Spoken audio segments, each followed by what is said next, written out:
the prices there, so it's good all round. And then after that, we've got our Bond Street auction for a more general selection of cars in the beginning of December, and we've already got a Lagonda Rapide lined up for that, a very, very good Lagonda Rapide, and a couple of other really good things in the wings. We've got London Olympia, which we've got some, which is a couple of days just after the Bond Street auction, and that's, again, we've got some great cars lined up for there. So yeah, it's going to be a busy end of the year, but we like being busy, and we've got some good cars in those auctions, so it should be a good show all round.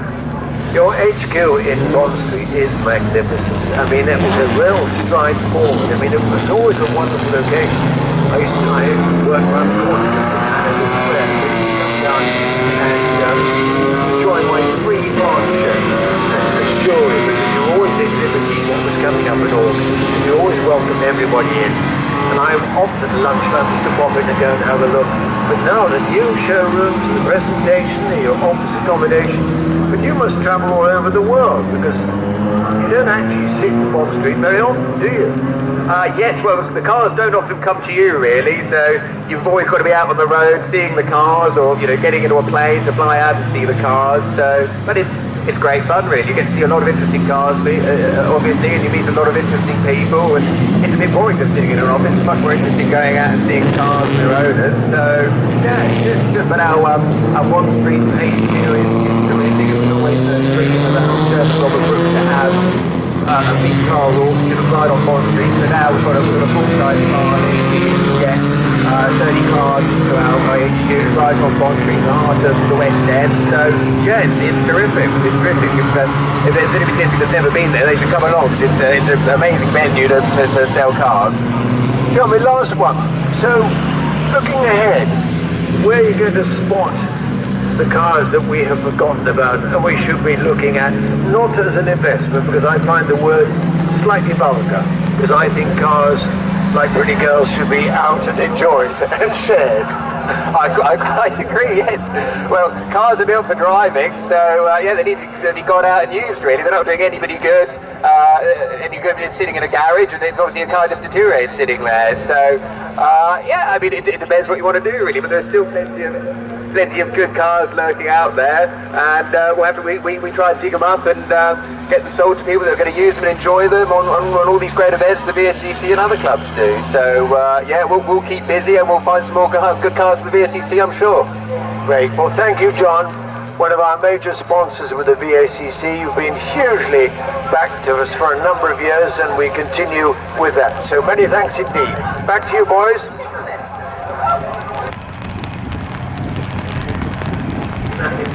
Well, thank you very much there, Nick. Yes, and the mention of Bonhams and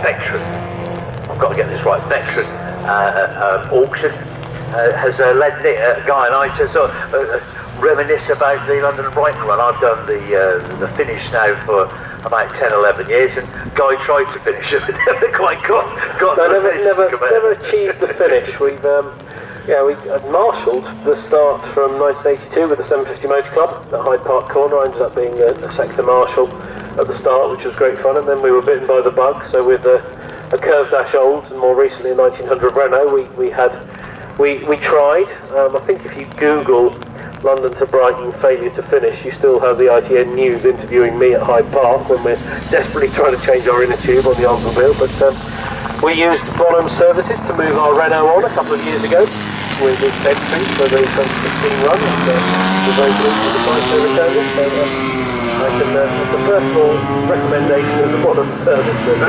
So thank you, John. That sale has really built in stature. Well, there's Sue Derbyshire now, so she's out in this section instead. Right, so there we go. So she's chosen her session, and she's passed us in this session as well. Well, there we go. We're just looking at the last session time sheet. Oh, yeah, Sue didn't turn up, but we know she was here, and there we go. So yes, this is session. No, this is set four. Someone's just gone off. Sixth practice session. We've had an off up at Nelson Bridge, but rejoined. So this is a lot of standing water on the outside of the rumble there. Yeah, and also very. If you're outside the circuit, you can see that the slippery surface flag has been shoved. There's some debate whether it's oil or it's fuel. And obviously a lot of the fuel today is methanol, not petrol. Yep, a number of the cars. If you're watching the video, you see a car with a little orange circle on it. That means it's running on methanol. This year they've changed the methanol rules. They've got to have an additive in it so that it now doesn't burn invisibly. It now has an additive to make it burn with a distinctive colour. Any idea what the additive is? Something tetrachloride something. It's a chemical. I'm sure the guys at Someone was telling me that for acetone, he was running 5% acetone. acetone, yeah. And also, because that's the one problem with Yeah, that's why they put the stickers on the cars, because the driver can be sat there patting himself and I'm thinking, what the heck's wrong with you? Is he cold? No, he's on fire, because it burns invisibly. That's why they spray the cars with the old days at Italy with water, isn't it? Yeah, absolutely. So Jeff Toms goes through it. Yes, all these things we have, of course it's for the marshal safety as well. Oh, it's for the marshal safety and so that they know the appropriate way to treat the fire. That's interesting, because that Bentley's out again. He was out in the last practice and he's out again, but why not? Sneaky, get used to the circuit and the conditions If well. you're eligible to be in the practice, go out in the practice, definitely. Right, so we've got Sue Derbyshire ahead of Tony Seaver, Oliver Sharp third, fourth Jeremy Brewster at the moment, Harry Painter fifth, 16 standing, Mike Painter, Charlie Goddard, Nick Hayward Cook and David Lewis, the top 10, but that's only in this practice session. Yes, you're getting there. I'm getting there. Hang on a minute. Right, of course, I did sneak down in between while Nick was on there talking to one of our... Jeff Toms, a chum of mine who I used to race against with on the Isle of Man, for example. What number is Jeff running? He's red flag. Oh, no, sorry. A black and orange flag for number 54. So number 54, Ian Fife. Oops. So, they might well be checking if he's... everything's okay with the 54 car. Yes, for example, Jeff Toms is he's running in race 8, the all-comers handicap. So this is about his handicap, his practice here, about learning the circuit and seeing if his handicap is going to be altered. His handicap is 259, which is the amount of credit he gets over the starter, 259, which isn't a full lap in these conditions. Quite.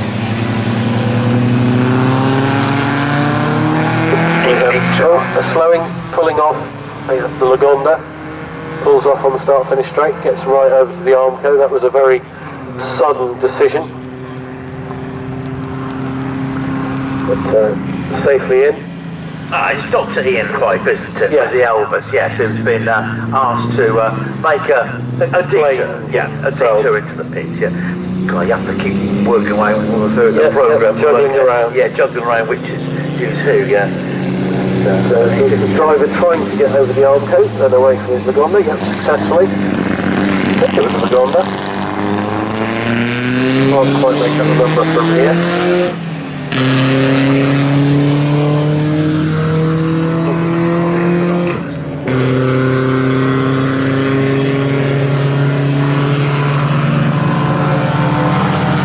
I can see the novice square, but there is that. I can't see the number, so it's a red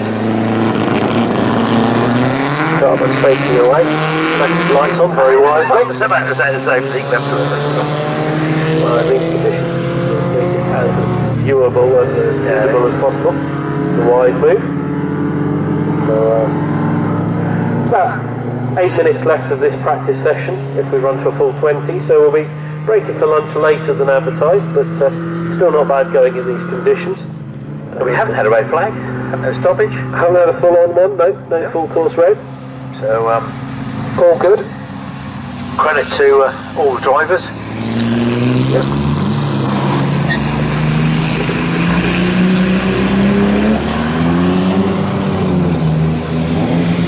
Yes, but I think it is easy. Guy and I were just listening to the roof of the commentary tower and the commentary position, and it's less. And I'm looking for some of the puddles, and it doesn't seem to. Maybe 5 to 10 to 2 was not too far away. Yeah, the black and orange is out. 54, and the marshal holding out as 52 goes past 53. Presumably 54 hasn't been passed as yet, or if he has, he's ignored it, but we shall wait and see. Yeah, I can't get the second page because Ian was on here, wasn't he? But yeah. He's not anymore. Can't get the second page. 54 has gone past now. He's going very, very slowly, and he's coming back in. Oh, he's pulled off. He's pulled off anyway.